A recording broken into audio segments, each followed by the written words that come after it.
Hey all, this is Nick from Flesh Eating Zipper, spelled with an N, and we're back for another super dazzling episode of the N5 show. Punch, punch, punch. So this week we're going to be going over, it's actually a very special edition, we're going to be going over Lego sets. I've got the TIE Defender and the Tantive IV ready to go. Let's not waste any time, let's just hop into it. So yes, I got the Lego fever, and I wanted to get a few sets that had been tempting me for a while.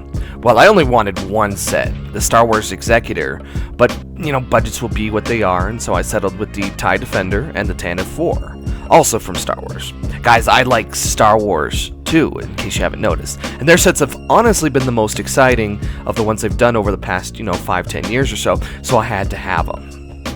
The TIE Defender was my favorite ship from LucasArts' TIE Fighter from, the mid-90s, the flight sim. Anyway, you get it a few tours into the single-player campaign, and it is delectably overpowered. Like shields, tons of lasers, tons of missiles, and ion cannons. It was also fast, serving not only as a great bomber, but fighter interceptor as well. Basically, it could do anything and everything, and its unique tri-wing design is awesome. The set itself was relatively easy, with 3 bags and took about 45 minutes to build. Its simple trussing in the back there means that its wings sag a bit when you're holding it normally. Thankfully, it's rear-weighted enough to rest on its haunches. Another disappointing matter was the fact that the cockpit rotates freely when it was fixed position in the game. I don't know if that's canon or what have you. This makes it easier to, move the pilot in and out, but it keeps flopping everywhere every time, and it's irritating. Alright, so this is actually going to get a running commentary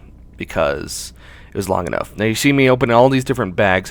One big thing about this set is that even though it's relatively new, this somehow exists in an era before the bag staging, where you have bags 1, 2, 3, 4, and so forth, where it actually gives you the pieces as you need them. So, as you see here, I'm plucking through all of the different pieces to build the minifigs, and you see Princess Leia is missing her legs down there by the manual, so didn't get to finish her till I found her legs later. And the minifig components were spread out across the entire thing. So this really just reminded me of my old sets back in the day. This is basically how you used to do them. So bag staging definitely helps. I wish they would redo the set with them. So, in this case, this is the biggest set I've ever done, and at 1,400 pieces, the TIE Defender was about 300, and this just keeps going on and on. Checking the computer. If you look on the right, you see the plastic bags. That's all the wrappings from the other things, from all the bags I had to do earlier. And you see what used to be were precious piles of rare earth minerals earlier is now just this kind of slodge of pieces now. And as you see, I'm building up the keel of the ship there. Starts with Technic pieces, just as they pretty much always do. The Executor does the same thing. This is like the main bridge section.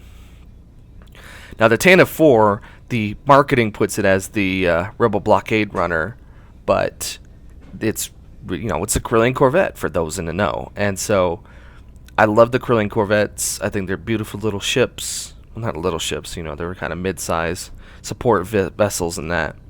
But this has the distinction of being the first ship that you see in Star Wars, any of them.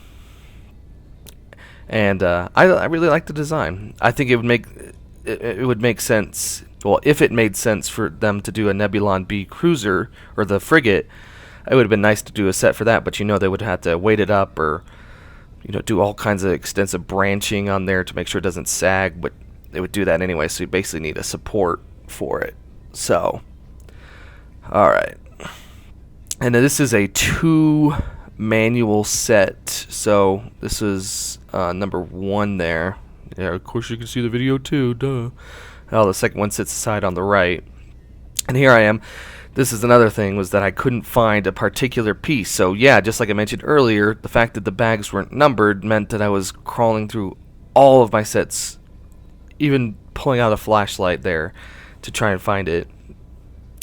And then wandering around distracting me is Kelly.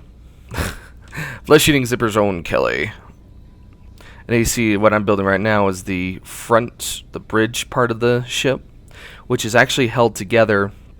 Basically, it's a bridge support on top, and then 2 cones they're like 4 plastic cone shapes.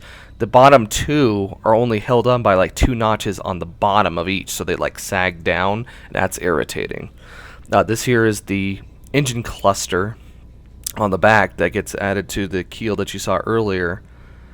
And the boosters on both the top and the bottom probably took the longest. Easily the most repetitive part on there, because you had to build 8 of them. And they're all pretty similar. And the manual just goes out one by one.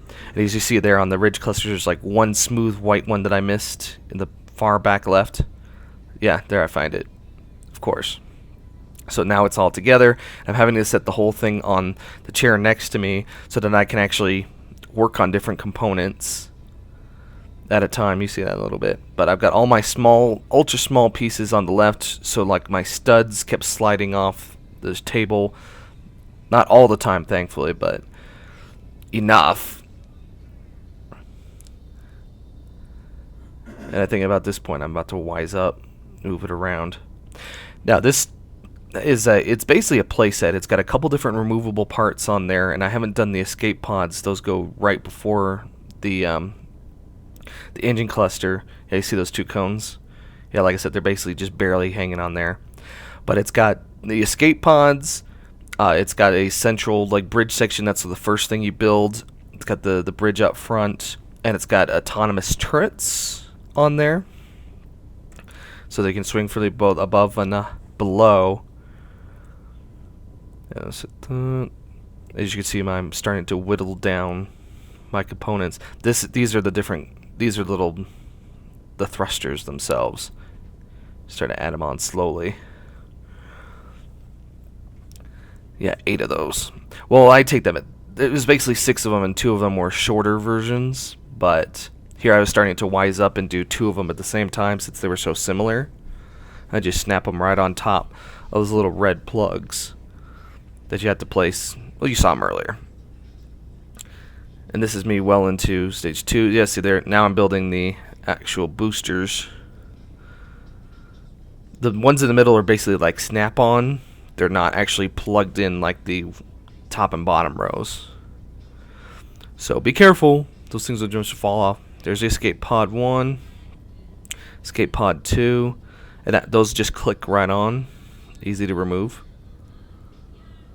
These are the plates for the bottom of the midsection, so they kind of flip up. And you got to do it front and back, of course. You reversed.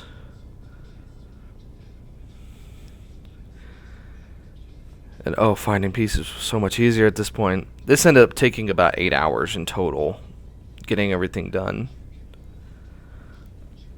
Oh, and consider, because like I said, this only has about 4 times the pieces of the TIE Defender. There's not anything, there's no incredible engineering or anything here. It's just there's a lot of intricate portions on it. In fact, it's to its credit that there's actually not that many studs viewable on the actual craft. Like most of them are cleverly hidden by other pieces and stuff. So as you're building all these different components together, you're just kind of hiding it. This is the last section over the bridge, which is basically a central truss and like those little wings to the side that kind of mount onto the side. Wings on the side that mount to the side. Huh.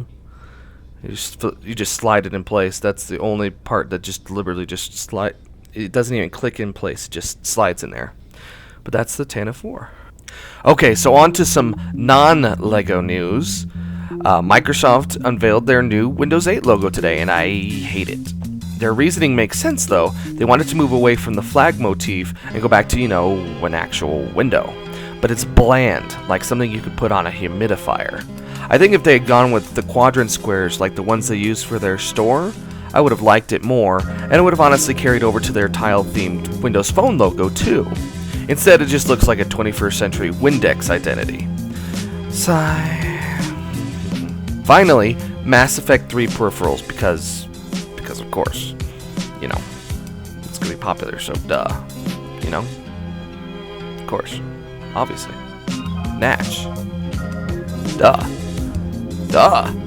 Alright, and thank you for watching here, the N5 show. As always, hit us up on our social media outputs, twitter.com/FezHQ or @FezHQ. Like us on Facebook. And congratulations to our winner, Jess, of the Connect contest for liking our stuff and Facebooking our stuff and Twittering our stuff. You won the Connect. And don't forget, the game behind me is always up for grabs. No one got it last time, 2 weeks ago. Missed a week. It was actually E4, Ever Extend Extra Extreme. So whoever can get the game behind me, don't forget to hit it up. And that'll do it for this week. From the staff of Fez to your hearts, signing off.